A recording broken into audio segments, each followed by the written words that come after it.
inattention, the thought has no place. Yes, but could we say more, what do we mean by attention? Now, would the derivation of the word be of any use? It means stretching the mind towards something. Would that help? No. Would it help if we say concentration is not attention? Right? Effort is not attention. When I make effort to attend, it's not attention. Attention can only come into being when the self is not. Yes, but that is going to get us in a circle, because we're saying we're starting when the self is. So here's a person who say meditation is necessary. He begins with the self. He says, I'm here. No, I use the word carefully. Meditation means measure. Yes. As long as there is measurement, which is becoming, there is no meditation. Yes, Let's so put it that way. Well, we can discuss when there is not meditation. That's it. Through negation, yes, the other is. As if we succeed in negating the whole activity of what is not meditation, you say then meditation will be there. That's right. But that which is not meditation, but which we think is meditation. Right? Yes, that's right. That's very clear. As long as there is measurement, which is the becoming, which is the process of thought, meditation or silence cannot be. And you say, now in there's this undirected attention, and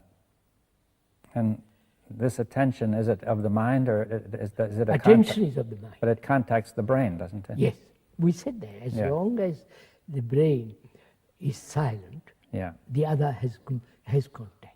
Yes, that is, this true attention has contact with the brain when the brain is silent. Right? Silent. And has space. What is the space? The brain has no space now, because it's concerned with itself, it's programmed, it is self-centered, and it is limited. Yes. Now, would you say the brain, in addition, the mind is in its space? Now, does the brain have a space too? Limited. A limited space. Of course, thought has a limited space. But still, but when thought is absent, does the brain have a space? That's right. Does it? Brain has space, yes. Unlimited? No. It's only mind has unlimited. I can have, my brain can be quiet over a problem which I've thought about, and I suddenly say, well, I won't think any more about it, and there's a certain amount of space. In that space, you solve the problem. Yes. Now, if the mind is silent, and is not thinking of a problem, then there's still the space is limited, though. Yes. But it is open to the other, to the attention. Now, would you say the mind, through attention or in attention, and the mind is contacting the brain? Yes. When the brain is not inattentive. So what happens to the brain? What happens to the brain, which is to act, right? Which is to wait. Let's get it clear. We said intelligence is born out of compassion and love. That intelligence operates when the brain is quiet.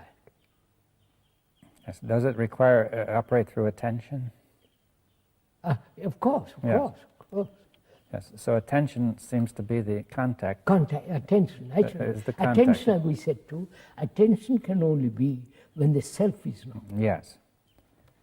All right. Now, you say that the love and compassion are sort of the ground far, and out of this comes intelligence. The intelligence through attention. Functions through the brain. And this intelligence. So let's say there are two questions. One is the nature of this intelligence, and the second is what does it do to the brain? You see. Yes. So let's see. That is, we must again approach it negatively. Love is not jealousy and all that. Love is not personal, but it can be personal.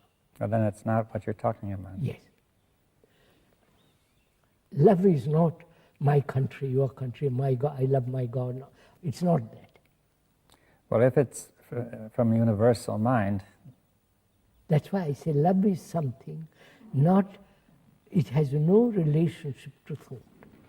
yes, and to particular, it does not start in the particular brain, right? Originate Yeah, in the particular brain. Right? It's not my love. Yes.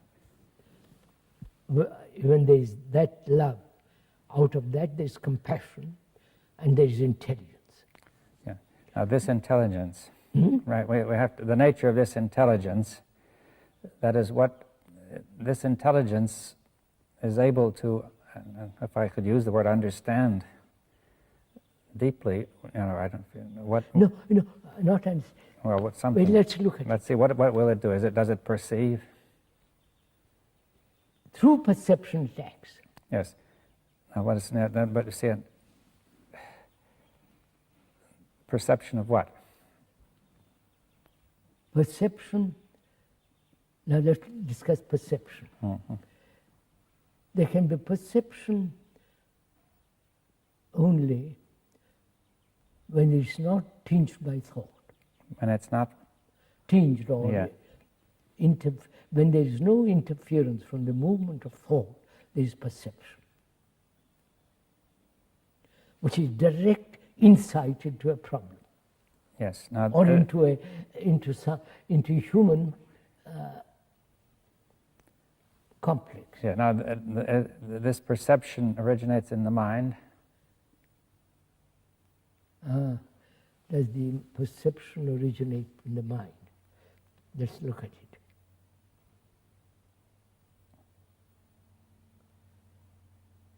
Yes, when the brain is quiet. Yes. Now, but what is? We use the words perception and intelligence. Now, what is? How are they related, or what is their difference? Between perception and intelligence? Yes. None. No. So we'll say intelligence is perception. Perception, that's right. Intelligence is perception of what is, right? And through attention, So there's contact. Let's take a problem, and it's probably Yeah. easier to understand.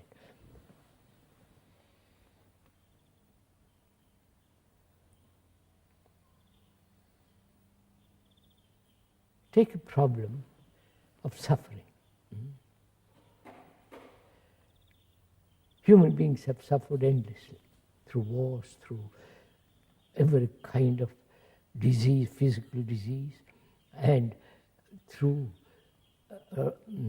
wrong relationship with each other. Man has suffered greatly.